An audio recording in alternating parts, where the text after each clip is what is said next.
Isang mapagpalang araw sa iyo kapatid. Samahan mo ako sa isang refleksyon patungkol sa Ebanghelyo ng ating Panginoong Hesus. Ayon sa sulat ni San Juan sa ika-6 na kabanata, talatang 1 hanggang 21.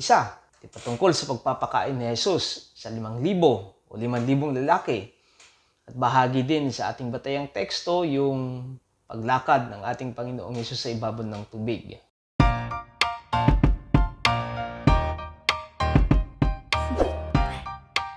Do you want to know? The gospel written by John is full of symbols, right? These symbols intend to validate the identity of Jesus as God and his relationship with the Father as God's only begotten Son.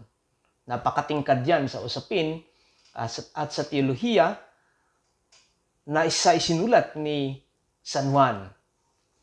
Yung magkasunod na kwento tungkol sa pagpapakain ni Jesus sa 5,000 lalaki at maging sa paglakad ni Jesus sa ibabaw ng tubig ay nagpapakita ng koneksyon sa karanasan ng bayang Israel mula sa matagumpay na paglaya ng bayang Israel mula sa Ehipto hanggang sa sila'y nakarating doon sa lupang ipinangako ni Yahweh sa kanila. So the feeding of the multitude and the miraculous symbolism of water provide a glimpse of Yahweh's salvific act consummated by Him through His appointed leaders. The immeasurable divine provision is proven when God in the wilderness poured down manna to save the multitude from hunger, right? He saved the Hebrew people from doom when they successfully crossed over the Red Sea and left the Egyptian army being drowned in the aforementioned vast body of water. He provided a great source of water to sustain Israel in their 40 years journey toward the promised land. The feeding of the 5,000 and their experience in the lake both displayed God's immeasurable provision, even in the face of His scarcity and His sovereignty over and above the whole created order. Kung titingnan natin yung kwento, yung pagpapakain ni Jesus sa 5,000 lalaki, excluded doon yung mga babae at maging yung mga bata at yung paglakad niya sa ibabaw ng tubig ay may kaugnayan sa kung paanong iniligtas ng Diyos ang bayang Israel, ang kanyang piniling bayan. Pagkakaloob niya ng pagkain sa ilang, na simbolismo din ng pagpapagkakaloob ng ating Panginoon ng pagkain sa mga taong nagugutom, sa mga taong sumusunod o sumunod sa kanila doon sa ilang. At maging yung simbolismo ng tubig na ginamit ng ating Panginoon o naging kasangkapan upang maihayag yung kanyang kapangyarihan, hindi lamang sa bayang Israel, kundi naipakita din ang kapangyarihan ng ating Panginoon maging sa mga Ehipsyo o maging sa mga Egyptians na sumunod sa kanila, lalo tigit sa mga sundalo ni Faraon. Ngunit kung babalikan natin ang banal na kasulatan, ginamit na kasangkapan ng ating Panginoon ng isang bata, right? It takes the participation of a young boy who shared his meal to consummate the feeding of the 5,000. And it all started with 5 loaves of barley bread and 2 fish shared by this young man, or this young boy who happened to be in their midst. He did not hold back what he had, as some young boy would normally do, right? Ang isip ng bata, especially kung meron siyang pagkain, ang pagkain ay para lamang sa kanya sapagkat ito'y kanyang dinala para sa kanya. So normally, kapag may pagkain ng isang bata, ang iniisip niya ay ma-feed yung kanyang physical hunger, yung kanyang gutom, ma-solusyonan yung kanyang gutom sa pamamagitan ng pagkain. His food could have been insignificant and practically could not feed a significant number of people in attendance. Just a small percentage could have been fed, but never that number. Sino naman ang mag-aakala sa 5 tinapay at 2 isda na mapapakain ang 5,000 lalaki at hindi pa kasali doon ang mga kasamang mga babae at mga bata.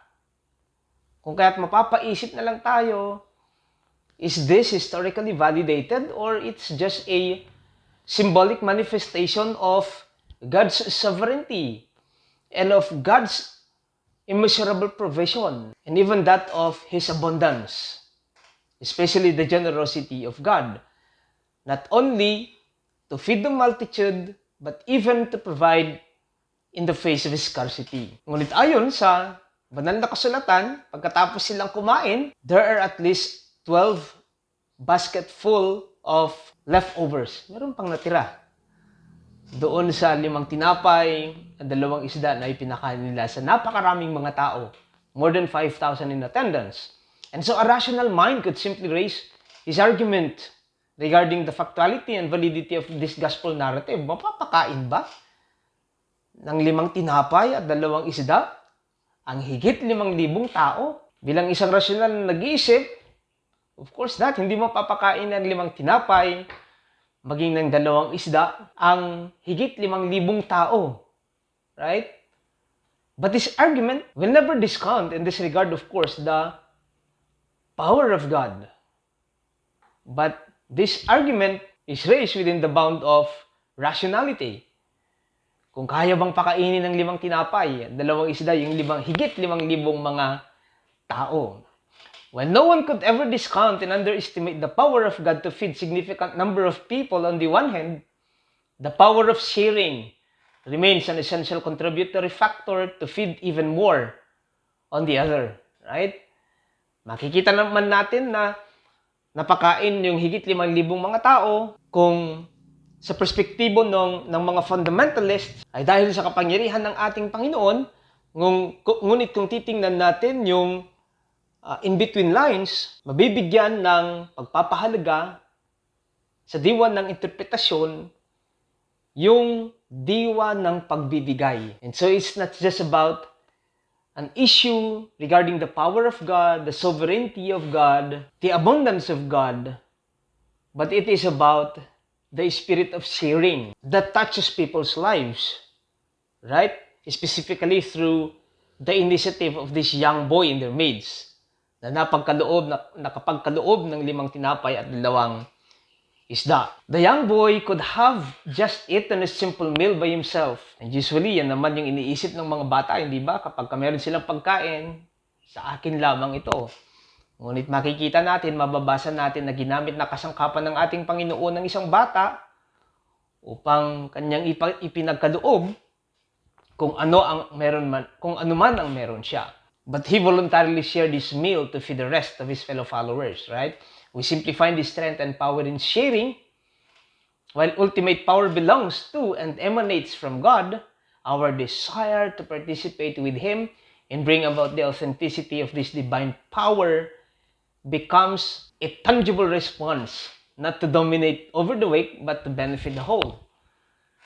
Who could have forgotten Miss Ana Patricia noon, right? Who first established the community pantry in Maginhawa Street, Quezon City.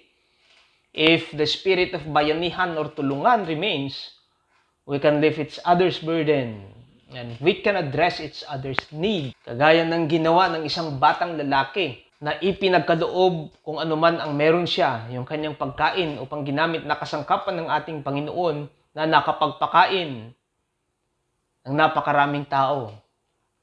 It takes a young boy and his meal to consummate the miracle of Jesus. The subject allowing his object, which means his meals, to become God's conduit of tangible blessings to the community. Did they ask for something else? Naganap ba sila? Of course not. They shared what is at hand, right? They benefit upon the presence of a simple yet shared meal from an ordinary young boy in their midst. And with a simple gesture of sharing with what we have, it really benefits more than just we can imagine. So if the boy had given what he had, that simple meal, it could even touch others to share their meals together. And so it can feed even more than 5,000 men or 5,000 people in attendance, right? However, part of this biblical narrative, specifically from verse 1 to 21, is the walking of Jesus on the water, right? It demonstrates the hovering power of God over the waters in creation. It reminds us again the power of God over His creation, the power of God hovering over His creation. But more than the power of God displayed through this narrative, that is the walking of Jesus on the water, is his intention to draw himself near to his troubled disciples, an opportune moment to share his time and presence with his troubling disciples. Gabi na nun, madilim, at ang ating Panginoong Hesus ay naglalakad patungo sa kanila. Nang sila ay nasa kalagitnaan ng lawa, naglalakad ang ating Panginoong Hesus sa ibabaw ng tubig. And what is the intention of Jesus? To be with them in their journey, right? And that is the very intention of Jesus. Bakit nga ba siya naglalakad patungo sa kanila? To be with them in their journey. It was evening when his disciples in the boat were threatened by a strong wind blowing and stirring up the water. Perhaps the narrative reminds people of the reality that even in the face of darkness, the presence of Christ fills in and illumines to radiate his light over the power of the darkness or the power of darkness. And that is the symbolism brought about by this biblical narrative, that is Jesus walking on the water. He intends to draw himself close to his disciples, to be with them in their journey. And when evening came, sabi ng banal na kasulatan, the boat were threatened, or the disciples were threatened by a strong wind, blowing and stirring up of water. It was during that time when Jesus was walking over the water, or walking on the water, and intends to draw himself near to his disciples. Ang isang napakahalagang mensahe nito ay dumadaan man tayo sa mga pagsubok, which implies of course darkness. But the presence of God, the presence of Jesus intends to fill in, right? The presence of Jesus would come to our aid, or God would come to our aid to rescue us and to give us assurance of His constant presence with us. So dumaan man tayo sa mga pagsubok, which implies of course darkness, ngunit nandiyan pa rin ang ating Panginoon. He did not only share His limited time and presence with them, but He got into the boat and traveled with them. Yun naman ang napakainam.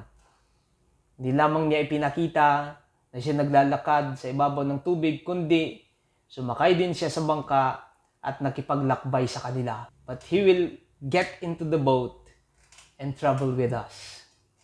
He will guide us. He will accompany us toward a safe land. And so in the face of scarcity, God shares the abundance of His provision. May those who are benefited from the provision of God also share the same provision for others in need. We learn from the young boy's generosity, right? We are God's conduit of blessings to others. In the same way, in the midst of darkness, God shares His light to illumine the world by His radiance. It is in our darkness that God shares the abundance of His grace and love through Christ.